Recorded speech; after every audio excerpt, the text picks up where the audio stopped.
Assim, quando tocais as mãos de algum espírito materializado e, com surpresa, verificais que ele não tem braços, isso não vos prova a presença de excêntrico fantasma que aberra das leis do mundo físico.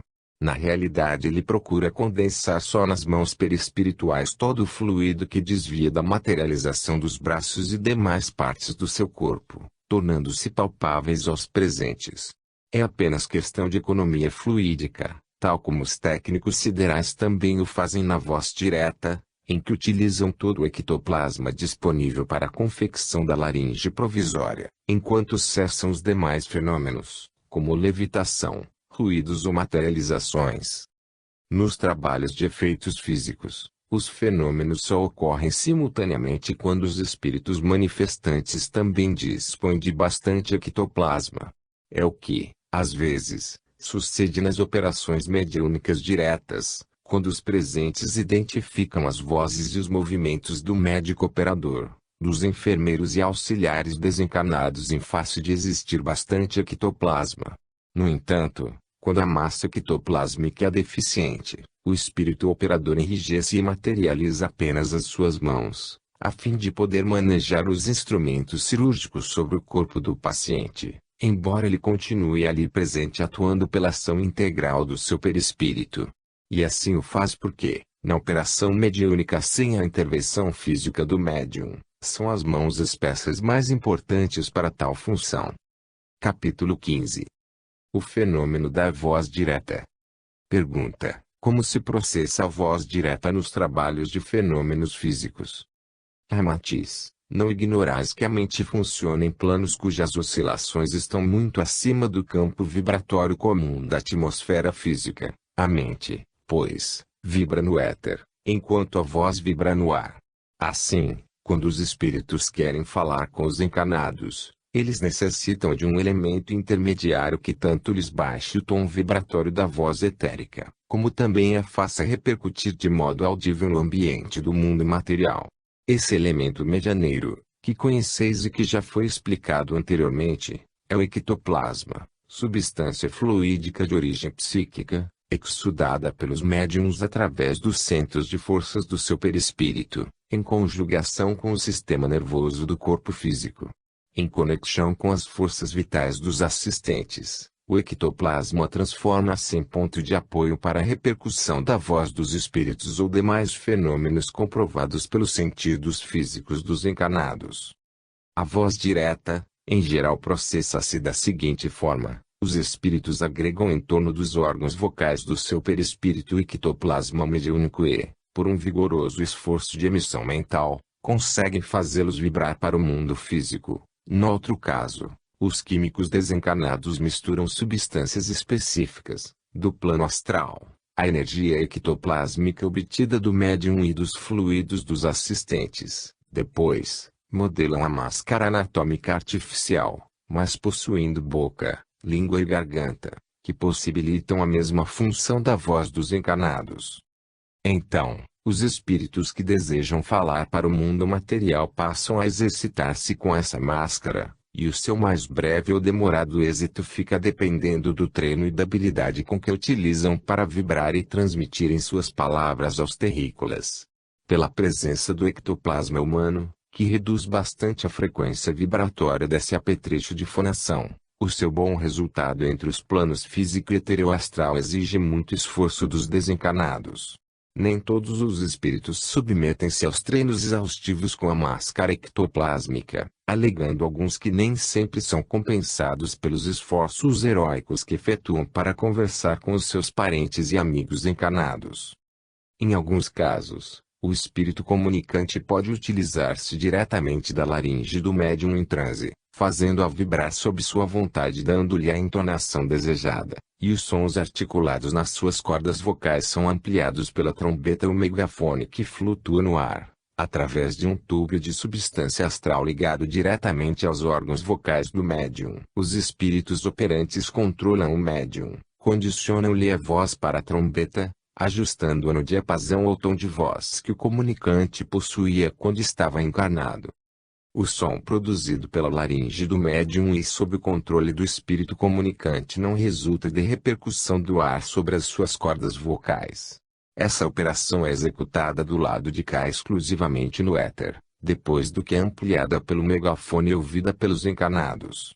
O fenômeno processa-se primeiramente na laringe eteroastral do perispírito do médium, repercutindo logo em seguida, no mundo físico, através do ectoplasma catalisado pelas ondas sonoras da palavra falada, da música ou do cântico dos presentes. Pergunta: de que forma os espíritos podem dar a entonação da voz que possuíam quando encarnados, uma vez que falam diretamente pela laringe do médium? Ramatiz: embora isso vos pareça impossível, eles fazem exatamente aquilo que os exímios ventrílocos logram realizar aí no mundo material, quando imitam a voz humana dos outros e até o canto das aves.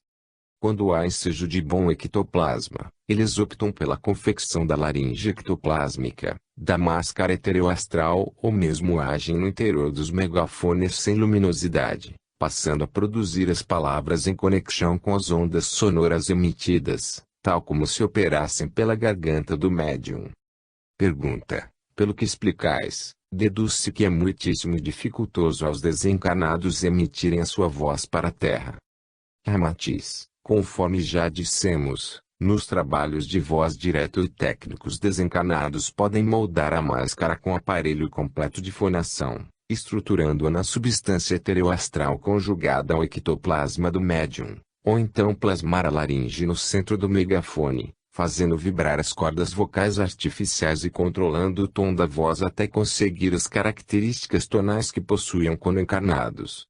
Acionam do lado de cá a aludida máscara eteroastral, encaixando sua língua perispiritual no interior do molde ectoplásmico ou língua artificial, que é oca flexível. Quando já dominam completamente o fenômeno de movê-la com facilidade no seio da máscara ajustada ao rosto, e logram o êxito de vibrar no éter as palavras fortemente mentalizadas, então os técnicos intervêm e os sons etéricos repercutem no ambiente fazendo-o ouvir entre os encarnados. Ante essas dificuldades, que exigem muita disciplina e perseverança, nem todos os espíritos desencarnados submetem-se aos cursos e exercícios fatigantes que a técnica se der exige a fim de se produzir a voz direta, pois o treino pode levar dias, meses e até anos.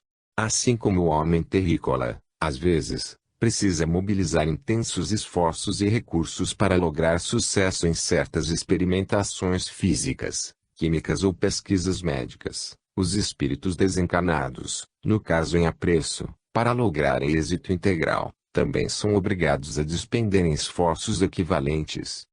Pergunta: aliás, nós mesmos, durante longo tempo frequentamos excelentes trabalhos de efeitos físicos, mas não fomos agraciados com a materialização ou a voz de algum amigo ou parente dos que muito estimávamos no mundo, e cuja palavra ser-nos-ia de imenso conforto.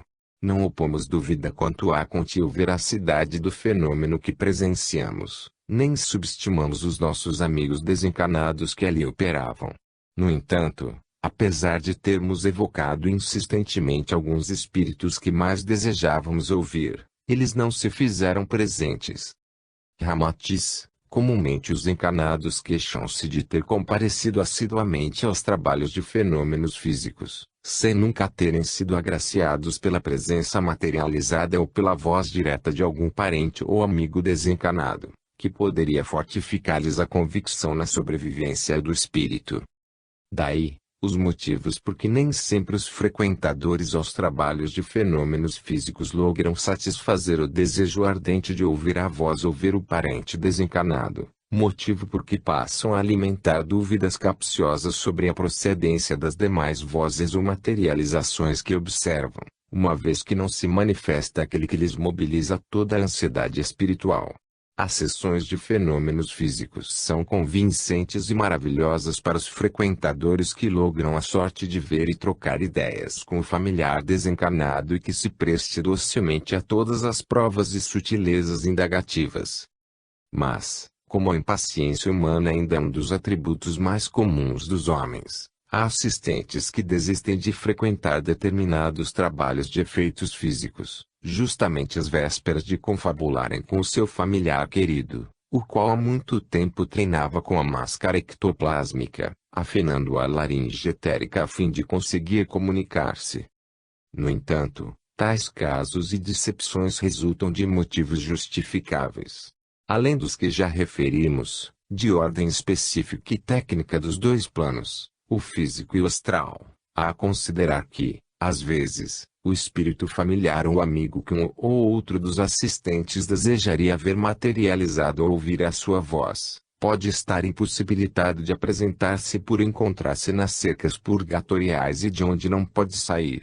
Também, se a sua desencarnação é recente, neste caso, pode acontecer que ele ainda esteja imerso no sono psíquico, de repouso, que sucede após a morte física.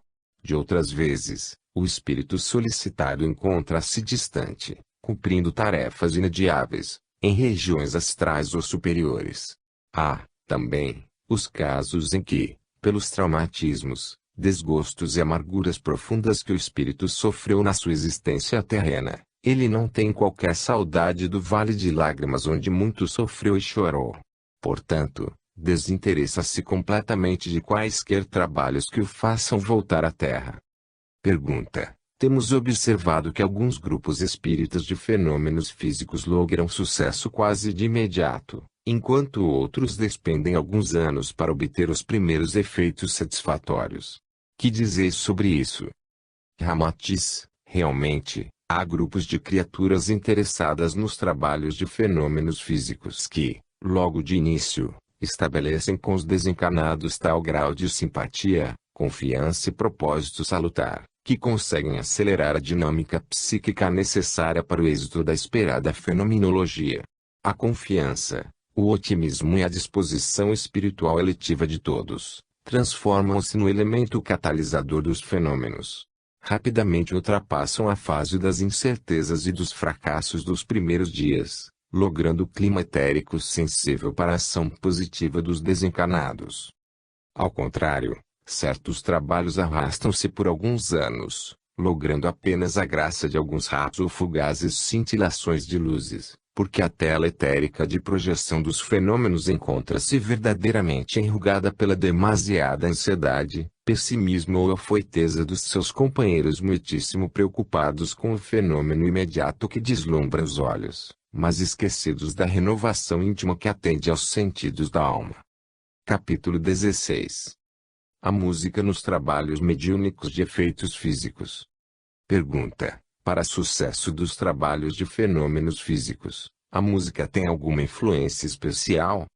Ramatiz: a música nos trabalhos de efeitos físicos contribui para apurar e sintonizar as vibrações mentais dos assistentes e do ambiente onde se realizam ou processam tais fenômenos, favorecendo assim o seu êxito, pois embora os sons da música repercutam na atmosfera e não no éter, eles influenciam os assistentes integrando-os em uma só frequência vibratória, e também favorecem os espíritos no sentido de eles conjugarem o ectoplasma do médium às energias psíquicas que são mobilizadas do lado de cá.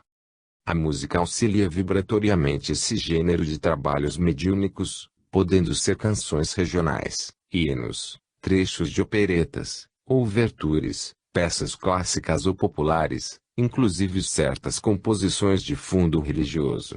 As ondas sonoras estimulam e combinam-se com as vibrações perispirituais dos desencarnados e dos encarnados, resultando assim em maior exudação de ectoplasma do médium e das energias vitais dos presentes. Mas, como a música exerce profunda influência na alma dos seres, é sempre conveniente preferir canções, peças ou trechos musicais isentos de melodramas, tragédias, situações lúgubres, burlescas ou de profunda tristeza, a fim de se evitar a degradação emotiva dos assistentes durante a fenomenologia mediúnica. O papel da música, portanto, é o de nutrir o otimismo dos assistentes, evitando-se que seja perturbada a coesão da harmonia mental e psíquica essencial ao sucesso de tais trabalhos, aliás, bastante complexos e de certa responsabilidade. Pergunta: que dizeis da adoção da música popular ou folclórica, para esses trabalhos de efeitos físicos? Ramatiz: não há nisso inconveniente algum, mas é desaconselhável a música de baixo padrão, de estridências desconexas e a de caráter burlesco e sensual. Pergunta: e que dizeis quanto à preferência pela música denominada clássica? Ramatiz: quanto a esse gênero de música, evitem-se também as composições exóticas, enfadonhas ou tempestuosas, assim como os trechos melodramáticos de certas operetas e as composições lúgubres, que excitam os nervos, despertam o temor ou mortificam a alma dos assistentes, pois não se afinam com tal gênero de trabalho as peças como A Noite no Monte Calvo, de Mussorgsky, A Dança Macabra de Saint-Saëns, A Marcha ao Suplício, da Sinfonia Fantástica, de Berlioz, os trechos ásperos de El Amor Brujo, de Fala, ou então as composições wagnerianas de tom selvagem, aterrador e lendário. Em geral, o nível de sensibilidade e de compreensão da maioria dos frequentadores de tais sessões ainda é muito pobre, razão porque as peças complexas, de temas bizarros e enigmáticos não os emocionam a contento do nível psíquico vibratório indispensável ao ambiente. Quando se preferir a música clássica, convém, então, optar pelas melodias ou peças de trechos musicais mais leves, alegres e otimistas, pois a dança chinesa, a dança árabe, valsa das flores ou a ruidosa dança russa da suíte Quebra-Nozes, de Tchaikovsky, pela sua agradável sonoridade, podem animar e elevar o tom vibratório do ambiente, mas, já o adágio lamentoso da Sexta Sinfonia, a patética são músicas impróprias para tal gênero de trabalho mediúnico, uma vez que traduzem desespero e tristeza. Seria também desfavorável exigir-se jovialidade e desafogo dos assistentes impondo-lhes músicas cerebrais como a Petrústica, o Pássaro de Fogo ou a Sagração da Primavera de Stravinsky, ou então obrigá-los à preocupação mental de decifrarem a Babel sonora da Primeira Sinfonia de Dmitri Shostakovich. Mesmo certas composições extensas, de Bacho Handel, apesar de serem de compositores geniais, causam a fadiga auditiva e cansam a mente dos que estão habituados à singeleza das melodias populares ou dos trechos alegres, inspirativos de expressões otimistas. Da mesma forma, também não se pode aproveitar toda a obra sonora e intelectiva de Beethoven, nem a exigente matemática dos sons tão do agrado de Brahms. Malgrado se admita a extrema sensibilidade de Chopin nas suas composições, os seus noturnos e baladas são prolongadas queixas, que pouco se afinam à exigência jovial psíquica de tais trabalhos. Pergunta: se vos fosse solicitada a indicação de algumas composições de música clássica ou música fina para os trabalhos de efeitos físicos, quais as peças que vos parecem mais adequadas a esse fim? Ramatiz: evidentemente, a nossa indicação seria apenas uma opinião oriunda de simpatia toda pessoal, pois é muitíssimo variada a preferência das criaturas. Repetimos que, embora as peças escolhidas sejam de bons compositores, considerando o dito ambiente sui generis onde são ouvidas, devem preferir-se apenas os trechos alegres, inspirativos de expressões otimistas. Malgrado a fama de cada compositor clássico e já consagrado no cenário do vosso orbe, ele também diverge bastante na sua produção sonora, porque nem sempre é o mesmo seu estado de alma quanto compõe cada uma de suas peças musicais. Há notável diferença entre o estado de alma de Tchaikovsky quando compôs a dolorosa mensagem introspectiva de sua Patética, comparado à marcialidade da Ouverture em 1812 evocando a epopeia napoleônica na Rússia, ou então, entre a doçura infantil com que ele marcou a suíte Quebra-Nozes, a beleza estética da Bela Adormecida no Bosque e o quase angélico esoterismo do Lago dos Cisnes. Em Beethoven também se manifesta fortemente essa mudança de temperamento e emotividade na confecção de cada um dos seus portentos sonoros, os quais revelam várias facetas de sua alma já envelhecida na jornada sideral. Em Fidelio, sua música é dramática, na Sonata Appassionata, é trágica, heróica na Terceira Sinfonia, tranquilíssima e amorosa na Quarta Sinfonia e inconformada na Quinta Sinfonia, quando descreve a criatura em luta insana contra o seu próprio destino. Na Pastoral, embora Beethoven deseje expressar o sentimento venturoso daqueles que se amam e se extasiam ante a natureza agreste, ele revela um estado de graça e encanto pela vida, Um intermezzo de bonança, que depois se angeliza expondo seu cântico esplendoroso na nona sinfonia, a célebre coral. Em consequência dessas variações emotivas dos compositores, que marcam suas peças com a força do estado de alma que os domina no momento de comporem, nem todas as suas obras se prestam ou se ajustam ao ambiente dos trabalhos mediúnicos de efeitos físicos. Entre centenas de peças de merecido valor, diversas podem contribuir para o êxito da fenomenologia mediúnica, porque, para serem sentidas ou assimiladas, não exigem demasiada introspecção crítica e também não predispõem à tristeza. Citamos as seguintes: Ave Maria de Bach-Gounod e Ave Maria de Schubert, Meditação de Thais, de Massenet, Danças Húngaras de Brahms, Silvia de Delibes, inúmeros trechos das sinfonias de Haydn, principalmente da Sinfonia Surpresa, trechos da Rapsódia número 2, de Elise, Capricho Espanhol de Rimsky-Korsakov, as aberturas alegres de Rossini, principalmente La Gazza Ladra Scala di Seta, as valsas de Strauss, algumas fantasias e movimentos de concertos e sinfonias de Mozart, ouvertures e grande parte da Pastoral e da Sétima de Beethoven, o Quebra-Nozes, o Lago dos Cisnes, a Bela Adormecida no Bosque, Aurora e o primeiro movimento do Concerto Anigrausum de Tchaikovsky, as danças, a Serenata de Schubert, Sylphides, Prelúdios, Fantasias, as valsas ligeiras de Chopin, os trechos Alvorada e Dança de Anitta, a Dança Árabe, das suítes números 1 e 2, de Peer Gynt, de Grieg, vários trechos de Danças de Apapola Vermelha de Guglielmi. Pergunta: por que motivo os espíritos manifestam certa simpatia pela composição meditação de Thais, pois é raríssimo o trabalho de efeitos físicos em que não seja executada essa peça musical. Ramatiz: Thais é a ópera que traduz intensa espiritualidade no seu entrecho, pois refere-se à dedicação heróica de um monge tentando atrair para o culto de Deus uma cortesã que se devota ao culto de Vênus. É, pois, a luta entre o sensualismo pagão e o ascetismo cristão, simbolicamente é o esforço do bem tentando superar o mal.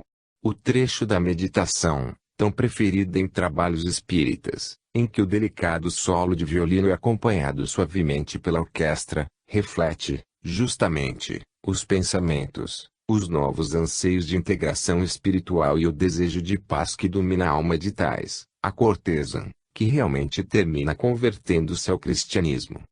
Pergunta: aliás, os trabalhos mediúnicos de efeitos físicos ainda são raros, mesmo no Brasil, onde o espiritismo e todos os seus fenômenos estão mais divulgados do que nos outros países. Em tais condições, o campo da música aplicado ou entrosada em tais trabalhos é muito restrito. Que vos parece? Ramatiz: efetivamente, se considerardes apenas o hoje, a música conjugada à fenomenologia espírita ainda está circunscrita a um campo bastante limitado. Porém, nós, do lado de cá, dispomos de uma visão mais ampla, que não se restringe a fixar apenas as contingências do presente. Em alguns casos conseguimos ver os horizontes luminosos do amanhã. E, por isso, em certas matérias que abordamos nas obras que transmitimos à Terra, algumas das nossas divagações já constituem esclarecimentos fundamentais para o futuro. Está neste caso, justamente, a extensa dissertação que expomos quanto à utilização da música conjugada aos fenômenos do espiritismo. E afirmamos que, antes do término deste segundo milênio, a música de amplitude e sentimento espiritual será elemento integrante e até obrigatório em todos os ambientes onde se processem os fenômenos de psiquismo mediúnico. E não somente nessas sessões complexas, mas, igualmente, em todas as reuniões doutrinárias.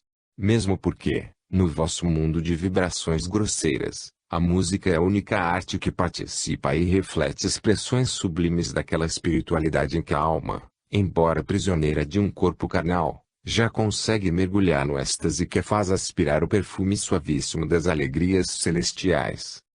Entre vós, a música é a única arte que, para ser produzida, dispensa a utilização de quaisquer acessórios materiais, pois as outras, como a estatuária e a pintura, para manifestarem-se, exigem elementos brutos como sejam a pedra, o mármore, o cinzel, as tintas, os pincéis e as telas. É tal a ressonância espiritual de suas harmonias no seio do cosmos, vibradas pelos anjos ou gênios da música, que o taciturno Beethoven, já completamente surdo, teve o singular privilégio de escutar, escrever e transmitir ao mundo algumas sinfonias simplesmente maravilhosas e imortais. Por conseguinte, sem nos enfeitarmos com a comenda de profetas, a longa dissertação que fizemos a respeito da música como veículo de espiritualidade, é uma espécie de roteiro que, no futuro, quando o espiritismo já for uma trombeta sonora ouvida em todos os quadrantes da Terra, servirá como orientação técnica quanto à sua função espiritual nos trabalhos e reuniões processados sob a égide da doutrina espírita. Capítulo 17. Os fenômenos de efeitos físicos no caso das assombrações. Pergunta: os fenômenos de efeitos físicos podem manifestar-se sem haver no ambiente o elemento energético denominado ectoplasma? Ramatiz: a produção de tais fenômenos é possível existindo no ambiente um médium que possua a faculdade de exsudar ectoplasma. Em tais condições, é possível a uma equipe de espíritos desencarnados tecnicamente habilitados, coordenarem e controlarem uma sessão de efeitos físicos, de modo a ser obtido bom êxito nas suas manifestações. Porém, há casos em que o fenômeno se manifesta de modo imprevisto em qualquer local ou ambiente, fazendo-se ouvir risos, vozes, gemidos, deslocamento de objetos, portas ou janelas que se abrem ou fecham e outros efeitos estranhos. Estes casos são os apontados como assombrações. Quando acontecem à revelia de qualquer disciplina ou controle, é que no lugar onde ocorrem estão presentes quaisquer pessoas que, mesmo sem saberem, são médiuns que estudam ectoplasma. Então, é comum alguns indivíduos mais animosos irem ao local e os ditos fenômenos não se repetirem.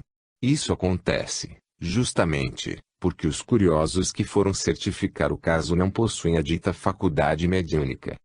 Pergunta: mas essas sessões que são previamente determinadas atendem a algum objetivo sensato ou seu motivo é para satisfazer a curiosidade dos que a organizam? Ramatiz: os trabalhos mediúnicos de efeitos físicos, sob o comando de equipes de espíritos que operam no além, obedecem sempre a desígnios úteis de esclarecimento moral e espiritual. Porém, quando esses acontecimentos se produzem de modo imprevisto, são manifestações acidentais resultantes, conforme já dissemos, da presença de pessoas que possuem a faculdade de exsudar ectoplasma. E a espontaneidade do fenômeno, algumas vezes, chega a assustar os espíritos desencarnados ao perceberem que, à sua chegada, ocorrem essas manifestações físicas. Aliás, na própria Bíblia encontramos o relato de vários casos em que o fenômeno da audição da voz direta, à luz do dia, foi testemunhada sem megafone ou quaisquer outros recursos no gênero. O livro de Jó conta o seguinte: parou diante de mim, cujo rosto não conheci, vulto estava diante dos meus olhos e eu ouvi uma voz que dizia: seria porventura o homem mais justo de que Deus? Jó 4, 16, 17. Samuel surge diante de Saul e diz-lhe, pela voz direta: por que me inquietaste fazendo-me vir cá? E Samuel, 28:15. Os apóstolos reunidos no dia do Pentecostes, ouviram vozes diretas. Atos 2:2. Saulo, a caminho de Damasco, ouve a voz do Senhor. Atos 9:4,5. Os profetas Paulo e Barnabé são guiados pela voz direta. Atos 13:2. Ainda, Paulo de Tarso recebe a visita de um macedônio, à noite, que lhe fala diretamente. Atos 16:9. Tais casos ocorrem quando o alto precisa comunicar-se com as criaturas a fim de condicionar quaisquer providências ou fatos de ordem social ou espiritual. E quando isto acontece é porque aqueles que se acham presentes estudam o ectoplasma que os espíritos desencarnados utilizam. Igualmente, conforme relata a história sagrada, o anjo falou a Isabel anunciando-lhe a encarnação de João Batista, e também a Maria, predizendo-lhe o nascimento de Jesus. Mais tarde, outros fenômenos de voz direta se produziram, pois Joana d'Arc afirmava que em todos os seus atos intervinha a voz do céu, orientando-a quanto à sua missão de salvadora da França. Ora, é evidente que a intervenção de tais vozes atende a planos estabelecidos pelo alto. Pergunta: podereis explicar-nos a causa dos fenômenos imprevistos, de assombração, que ocorrem nos lugares ermos ou em casas mal assombradas, onde se produziram certas tragédias de homicídios ou mortes misteriosas? Ramatiz: não vos é desconhecido que o magnetismo difere em seu teor conforme se manifeste no reino mineral, vegetal, animal ou humano, e, embora seja sempre um efeito da causa-vida, ele se revela de qualidade superior no homem, que é o ser mais evoluído da criação. Assim, o ectoplasma, a feição do magnetismo, também é energia disseminada e presente em toda a natureza, mas por lei evolutiva, é mais apurado no homem do que no mineral ou no vegetal. O tônus vital que os espíritos obsessores e malfazejos vampirizam dos encarnados, à altura do cerebelo, também é dosado com ectoplasma, que lhes serve de ponto de apoio para atuar com êxito sobre o corpo humano. Nos lugares ermos, onde ocorreram homicídios tenebrosos e tragédias brutais, em que a vida foi cortada subitamente, os cordões vitais, que através do duplo etérico ligam o perispírito ao corpo físico, rompem-se violentamente. Pelos seus fragmentos, ainda palpitantes, expele-se então o tônus vital das vítimas, ficando impregnado no solo adjacente, assim como também aderem à seiva etérica dos arbustos ou dos vegetais em derredor. E os espasmos das vítimas, na sua luta para não morrerem, projetam, igualmente, forte saturação no éter circunvizinho, e só decorrido certo tempo, o seu duplo etérico, desligando-se do perispírito e do corpo físico, desintegra a toxidez mórbida que satura o ambiente. Acresce, ainda, que nos lugares mais inóspitos e de pouco trânsito humano o fluido telúrico, substancioso e virgem, é imune às vibrações estranhas, e por isso, o éter torna-se mais acessível à captação vibratória dos fluidos emitidos pelos sentidos. Conforme já vos explicamos, o tônus vital que flui das pontas do cordão vital, quando este é seccionado na desencarnação, fica bastante impregnado de ectoplasma, tornando os lugares onde ocorrem crimes e tragédias horripilantes num ambiente ectoplasmizado. Nos lugares assombrados existe uma espécie de cortina etereoastral de fluido ectoplásmico muito densa, e este fato possibilita aos espíritos sofredores, vingativos, zombeteiros ou traumatizados, do astral inferior, fazerem ouvir suas vozes e ameaças, seus gritos ou gemidos, causando pavor aos vivos que surgem nesses lugares. Tais fenômenos assustadores ainda se manifestam mais perceptíveis aos sentidos dos encarnados se o viandante ou a pessoa que permanece na zona assombrada for portadora de mediunidade. Pergunta: poderíeis explicar por que motivo essas assombrações de vozes, gritos, ruídos, gemidos lúgubres ou aparições tenebrosas só ocorrem em zonas ermas, lugares isolados, escuros e somente à noite? Porque tais fenômenos não se produzem à luz do dia, ou então à noite, no asfalto das cidades iluminadas. Sempre que se ouve algum caso de assombração, invariavelmente nota-se que isso aconteceu longe de qualquer povoação e a altas horas da noite. Ramatiz: o ectoplasma é muito sensível à luz solar e mesmo à luz branca artificial, embora, através de graduações lentas da luz vermelha para amarela, com o tempo, ele chega a resistir à ação da própria luz do dia. É por isso que somente à noite esses lugares ectoplasmizados apresentam condições de repercutir para a matéria os movimentos, os brados, os gemidos e demais fenômenos produzidos pelos espíritos sofredores que vagueiam pelo local. Muitas vezes, essas aparições ferem a retina dos animais, obrigando os cavaleiros a empregar esforços hercúleos para dominar sua cavalgadura empinada, ou fazer calar o cão aterrorizado. Pela condensação do éter através da superabundância de ectoplasma exudado daqueles que foram sacrificados brutalmente no local, o ambiente astral de tais lugares sensibiliza os sentidos dos encarnados, especialmente os que possuem mediunidade. Porém, à medida que os núcleos civilizados penetram essas zonas assombradas, A presença das criaturas e os seus pensamentos renovadores e sadios desempenham uma espécie de função profilática, e então, pouco a pouco, vai dissolvendo-se a cortina ectoplásmica saturada de paixões ou emoções deprimentes, até que o ambiente astraliano fica purificado. O fenômeno que deixamos referido explica por que os crimes cometidos no ambiente da cidade iluminada não fazem que o local fique assombrado ou ectoplasmizado, devido, justamente, às centenas ou milhares de criaturas que por ali transitam, as quais, pelos seus pensamentos mais equilibrados, dissolvem rapidamente os fluidos tóxicos que foram deflagrados no lugar. Capítulo 18. Algumas noções sobre o prana.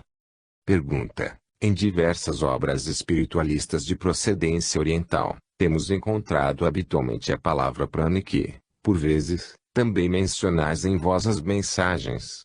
Poderíeis dizer-nos alguma coisa sobre a natureza dessa força ou energia e qual a sua ação no intercâmbio entre o espírito e a matéria?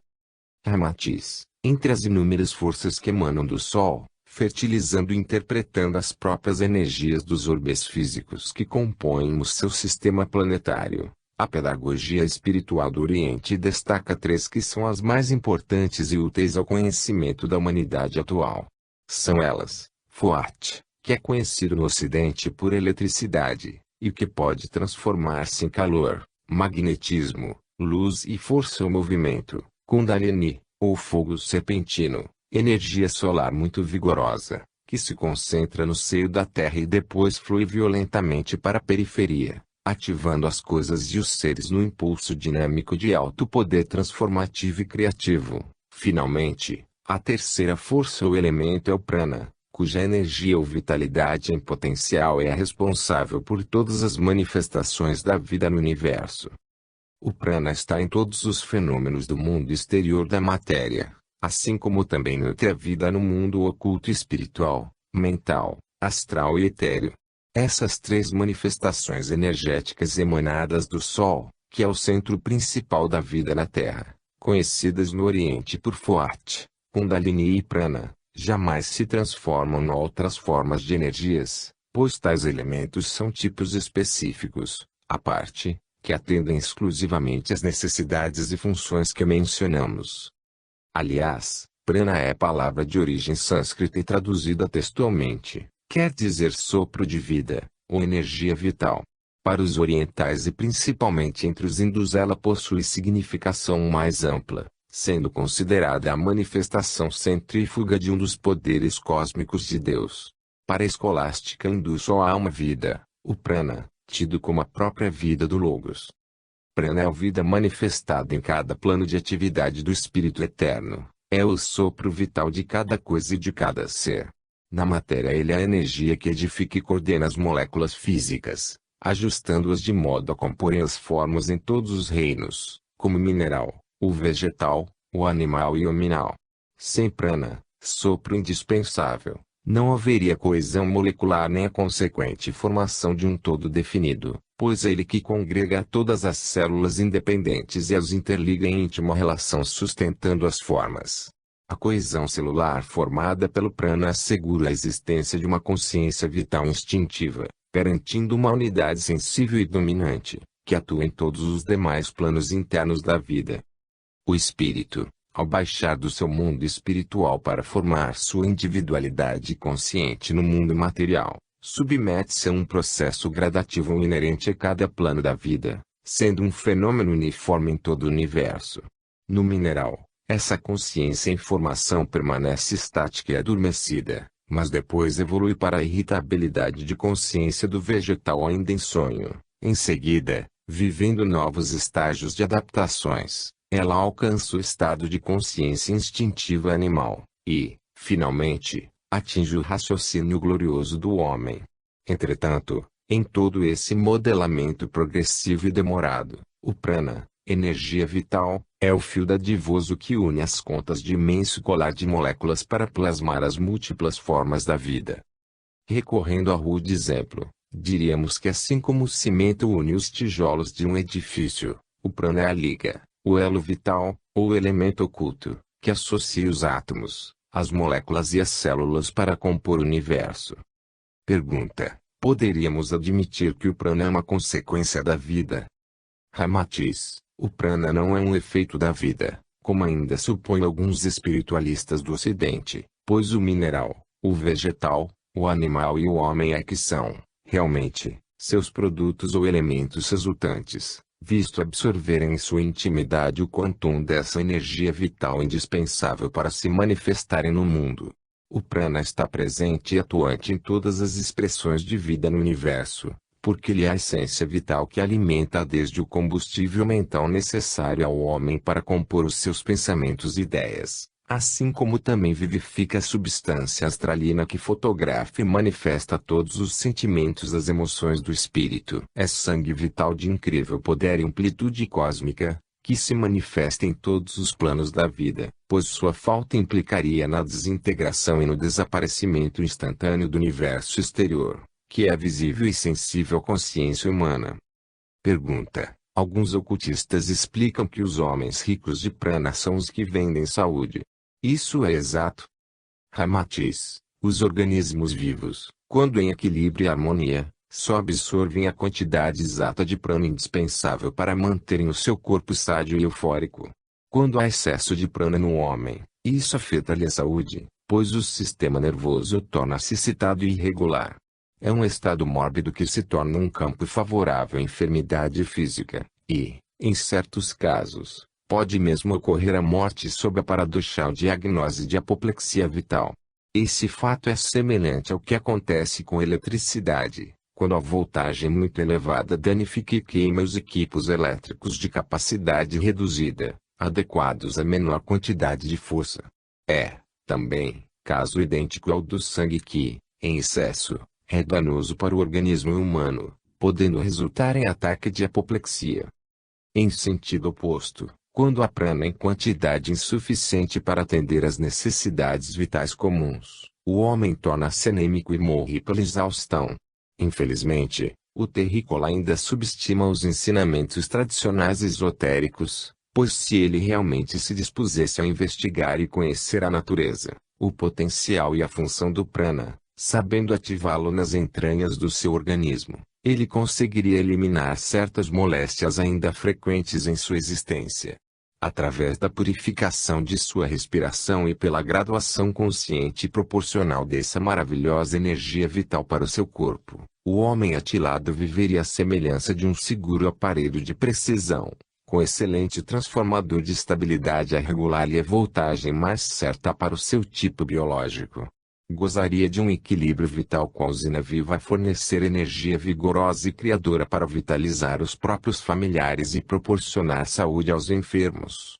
Dominando o metabolismo e a função dos chakras, do duplo etérico, então seria capaz de repor, de imediato, a carga vital faltante consumida nas relações com as criaturas desvitalizadas.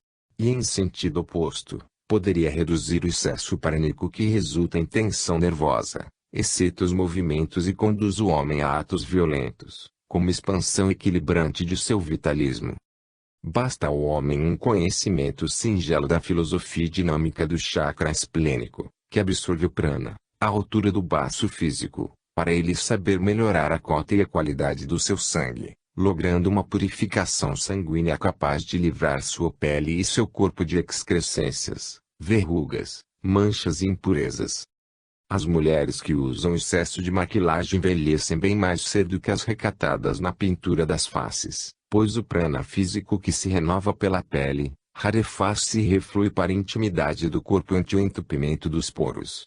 Os antigos iniciados podiam apresentar-se remoçados e belos. A sua epiderme viçosa semelhava-se à pele acetinada do pêssego, porque eles conheciam todos os segredos do prana, e o distribuíam harmoniosamente na sua constituição psicofísica. Muitos yogis, já no limiar da morte física, concentram tal dose de prana no seu corpo carnal que o seu cadáver resiste dias, meses e até anos sem decompor-se, mantendo-se num aspecto incomum. Pergunta: o prana pode ser identificado pelos sentidos do espírito desencarnado e pela visão dos clarividentes encarnados, ou trata-se de uma energia sensível somente às entidades superiores? Enfim, o prana tem forma, cor ou estabilidade? Matiz: o prana físico é de cor branca em sua manifestação unitária. No entanto, essa cor é a síntese ou associação de outros 7 matizes e tons diferentes, algo semelhante às cores do espectro solar ou do disco colorido de Newton. Em verdade, não se pode avaliar as cores ou os matizes que sintetizam o prana pela mesma nomenclatura ou convenção das cores conhecidas no mundo físico pela focalização vibratória do olho humano. Entre os próprios homens há diversidade na recepção vibratória ocular da cor, pois enquanto certas criaturas distinguem com absoluta nitidez o azul do verde, outras enxergam outros tons nessas cores. Os chineses, antes de seus olhos despertarem para a sensibilidade cromática atual, só viam o céu num tom de amarelo claro e transparente, conforme ainda se pode comprovar pelas suas pinturas de alguns séculos atrás.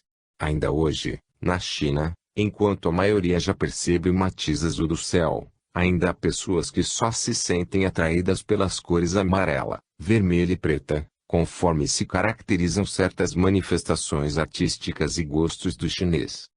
Esses matizes do prana que sintetizam a cor branca são o amarelo, o azul, o roxo, o verde, o alaranjado e 2 tipos de vermelho, um destes é mais carregado e outro num tom rosa, que em certos casos emite reflexos lilazes. É por isso que o prana ou energia vital, também, em sua cor branca, subdivide-se em outros matizes diferentes ao fluir pelos chakras do duplo etérico, que é o corpo etéreo intermediário entre o perispírito e o corpo físico. Esses centros de forças etéricas situados no duplo etérico funcionam como verdadeiros prismas energéticos, variando em seu diâmetro, velocidade e cores, conforme a região em que se situam perpendicularmente ao corpo carnal, e quanto à atividade ou função que desempenham nas suas relações com o perispírito. Assim, os chakras situados nas regiões mais instintivas do homem, como o centro umbilical, o genésico e o kundalini, mostram-se em cores mais tensas, porém, mais robustas ou materiais, assinalando atividades de ordem mais afins ao mundo físico. Mas, nesse caso, eles se apresentam com os matizes mais pobres, menor número de raias, divisões ou pétalas. No entanto, os chakras situados nas zonas mais elevadas do homem, como o centro cardíaco à altura do coração, o laríngeo defronte à garganta, o frontal entre os supremos, e o coronário no alto da cabeça, também se manifestam nas pessoas de boa índole espiritual, sob aspectos cromáticos formosos, transparentes e contando maior número de raios ou pétalas. Isso acontece porque o prana físico, ao filtrar-se pelos chakras das regiões instintivas do ser, mostra-se mais grosseiro e decai em sua frequência vibratória habitual, ao sustentar atividade mais animal. Mas assim que essas diversas cores fluem pelos chakras inferiores e depois atingem as regiões mais elevadas do homem, elas então se modificam, clareiam e sutilizam-se, aumentando em beleza e colorido, pois recebem a contribuição das energias sublimes descidas das regiões angélicas através do sublime canal espiritual situado no alto da cabeça do homem, o augusto chakra coronário de união divina, permanentemente aberto para a região alta da vida do espírito imortal. Os vegetais, os animais e os homens assimilam e irrigam-se de prana, como elemento fundamental de sua vida, mas possuem uma cor em sintonia perfeita com seu tipo biológico e suas atividades psíquicas. Enquanto Francisco de Assis desenvolveu o seu chakra cardíaco e pôde destacar-lhe a cor rosa, peculiar do matiz prânico do amor, Nero, por exemplo, nutria-se de um prana vermelho sujo e arroxeado, de vitalidade extremamente sensual, vivificadora das práticas sexuais. Cada um dos 7 matizes do prana possui função distinta na vida do homem, pois enquanto o tom amarelo claro, formoso e transparente alimenta as atividades superiores do intelecto, já o amarelo sujo e opaco, de aspecto oleoso, é mais próprio do homem animalizado, cujas elucubrações cerebrais só operam nas regiões profundas do mundo instintivo. Só em casos raríssimos o homem seria capaz de absorver em si mesmo todo o conteúdo setenário do prana, e então, adquirir a plenitude de consciência desde o mundo mental, astral, etéreo até o físico. O próprio Buda, cujo intelecto era de nível super-humano, revelava um tom dourado despedindo cintilações na transfusão prânica pelo chakra coronário, mas não manifestava, ainda, o branco absoluto da síntese total do prana. Em sentido oposto, Rasputin, o mago das trevas, nutria-se de um prana físico escuro, a síntese negativa dos 7 matizes inferiores, mas que puderam fortalecê-lo a ponto de resistir fisicamente a toda sorte de tentativas de assassinato na corte de Nicolau II, tendo mesmo neutralizado as reações tóxicas de fortes doses de arsênico e enfrentado a metralha de projéteis destruidores. Pergunta: conheceis exemplo de alguma criatura que tenha assimilado todos os 7 matizes coloridos do prana? Matiz: não temos lembrança de homem que, seja pela magia ou mediante exercícios iniciáticos, conseguisse desenvolver a capacidade de assimilar o prana em sua total manifestação seternária. Conforme as tradições do espaço, somente Jesus, até hoje, em alguns raros instantes de sua vida terrena e durante os seus êxtases, conseguiu revelar o aspecto nível e imaculado do prana, em sua integridade lirial absoluta. No reino animal, no entanto, existe o gato, que é capaz de absorver o prana físico de baixa qualidade, em todos os seus matizes inferiores. Há alguns séculos, quando ainda habitávamos, em corpo físico, no Egito, já se sabia que o gato possui 7 fôlegos ou 7 vidas, como um dos animais capazes de enfeixarem-se à síntese das 7 cores prânicas físicas, animalizadas. O sacerdócio egípcio já o considerava um animal sagrado e os magos negros o utilizavam com frequência, como condensador vivo nos trabalhos de magia, assim como hoje os feiticeiros terrenos servem-se do sapo para o êxito de suas feitiçarias. A vida do gato ainda está envolta por certo mistério e lenda do passado, assim como tem servido para o fundo mórbido de várias narrativas excêntricas e mórbidas. Pergunta: apesar de todas essas nuances e matizes coloridos do prana, na realidade, tudo não passa de diferenças vibratórias em sua essência. Não é assim? Ramatiz: realmente, a cor é vibração, e, por isso, ela corresponde simultaneamente a outros diversos fenômenos conforme a nossa capacidade de auscultação psicofísica. Aliás, em nossa vida espiritual podemos sentir, ao mesmo tempo, o odor, a temperatura, o peso, a densidade e o próprio som correspondente a cada matiz de cor. Em suma, o prana age em equilíbrio com cada plano de vida e manifesta-se também em perfeita correspondência vibratória com a cor e a natureza vibratória desse plano. No plano físico ele constrói os minerais, as plantas, os animais e os homens, mas também está presente como energia vital da sensibilidade nervosa, na oxigenação, na excitabilidade muscular, na vibração sanguínea, e na pressão de empuxo cardíaco, na contração e dilatação dos brônquios, na diástole e sístole do coração, nos 5 sentidos, nas modificações atômicas ou fisiológicas, e, também, nos estímulos endocrínicos que fabricam os hormônios. Sem o prana o perispírito também não poderia aglutinar os átomos e as moléculas do mundo físico, para materializar a sua forma fetal no útero materno. Nem o duplo etérico conseguiria modelar-se em torno da figura humana em gestação. É o prana, enfim, a rede energética vital que interpenetra, afina e compõe a estrutura das coisas e dos seres em qualquer latitude ou longitude cósmica. Mas ele não é o éter, o oxigênio ou o azoto, tidos como fonte criadora de vida na intimidade dos seres vivos, pois, na realidade, estes elementos é que vivem do prana, o qual, em síntese, não é efeito, é causa. Pergunta: o prana pode ser considerado o próprio magnetismo que flui por tudo e principalmente pelo homem?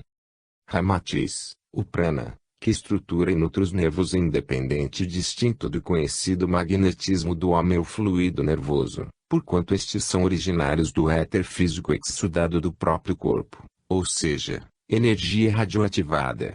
O prana, no entanto, é energia independente, ele flui pelos nervos do homem, mas não é o seu magnetismo nem o fluido nervoso. Pergunta: e que nos dizeis então sobre essa substância ou fluido nervoso que, através do cérebro humano, assegura-nos o intercâmbio entre o que pensamos e o que sentimos. Nesse caso, qual é a função ou importância do prana? Ramatiz, o prana, tornamos a repetir, e a vitalidade em todos os planos de manifestação dos seres e das coisas.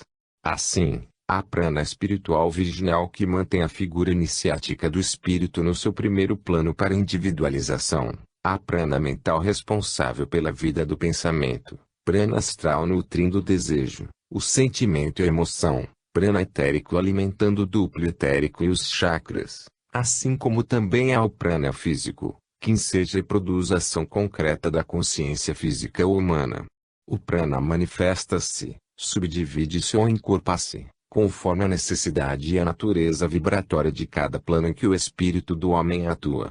A matéria nervosa é que faculta ao homem a condição dele tanto sentir o prazer como a dor, gozar ou sofrer. No entanto, se tal matéria fosse composta unicamente de prana físico, ela, então, seria insensível no homem, assim como é no mineral. Os seres e as coisas que já possuam sensibilidade extramaterial, seja o vegetal, o animal, ou o homem, é porque além do prana da vitalidade física, eles também possuem o prana ou substância astralina, que é o fundamento vivo da emoção, do desejo e do sentimento, mesmo sob manifestações primárias ou muito rudimentares. Em consequência, a matéria nervosa é fruto da combinação harmoniosa do prana astral e do prana físico e que, ao darem vida à célula nervosa, concedem-lhe também a sensibilidade própria das emoções e dos sentimentos humanos do plano astral. No entanto, quando o homem pensa, ele pratica uma ação mais íntima do que o sentir ou emocionar-se, pois ele o faz pelas células nervosas do cérebro, que além de estarem associadas ao plano astral da emoção, acham-se também impregnadas do prana mental ou sopro vital sustentador do mundo do pensamento. Graças ao prana, diz a tradição oriental, o Verbo se fez homem, porque a vitalidade do universo e dos seres é, enfim, o próprio prana.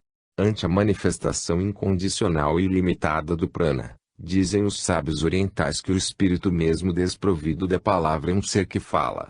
O Sol, sublime condensador e reservatório de prana, ele o distribui para os seus filhos planetários, na forma de energias e fluidos, que alimentam todo o ser vivo e asseguram a estabilidade no cosmo.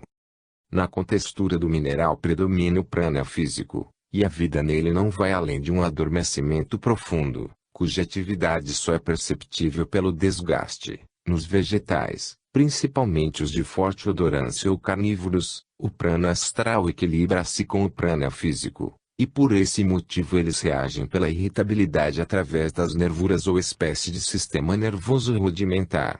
Nos animais, a maior proporção prânica astralina já lhes faculta uma consciência astral instintiva, tão desenvolvida ou avançada conforme seja a espécie, dando-lhes, por vezes, uma capacidade de sentir quase humana, como o cão, o cavalo, o elefante, o gato, o carneiro, o macaco e mesmo o boi. Finalmente, o homem, que além do sentimento também é um pensador, abrange, então, numa associação ou síntese trifásica, o prana físico, o astral e o mental, razão porque ele possui as faculdades de pensar, sentir e agir simultaneamente em três planos diferentes. Durante seu descenso através dos planos vibratórios cada vez mais densos do mundo interno, o espírito vai incorporando o prana de cada plano em que se manifesta, até poder atuar na matéria através do corpo físico. Os elementos inorgânicos, como a pedra e o mineral, e também os vegetais e ainda os animais e o homem, que já manifestam vida, todos nascem, crescem, desgastam-se e morrem. Porém, é graças ao prana que isso acontece, porque ele está presente em todas as metamorfoses da vida, substituindo as formas estáticas ou cansadas, vivificando o mecanismo da procriação, selecionando as espécies mais puras e as inferiores e concretizando assim o programa do pensamento não gerado e incriado de Deus. O prana, enfim, é o elemento que permite ao espírito baixar do seu reino sutil até a vida física e despertar-lhe a consciência individual de ser e de existir no seio do cosmo. É, enfim, o sublime revelador da vida espiritual à periferia dos mundos materiais. Capítulo 19. O duplo etérico e suas funções. Pergunta: que dizeis sobre o duplo etérico, como veículo intermediário entre o corpo carnal e o perispírito do homem? Ramatiz: o duplo etérico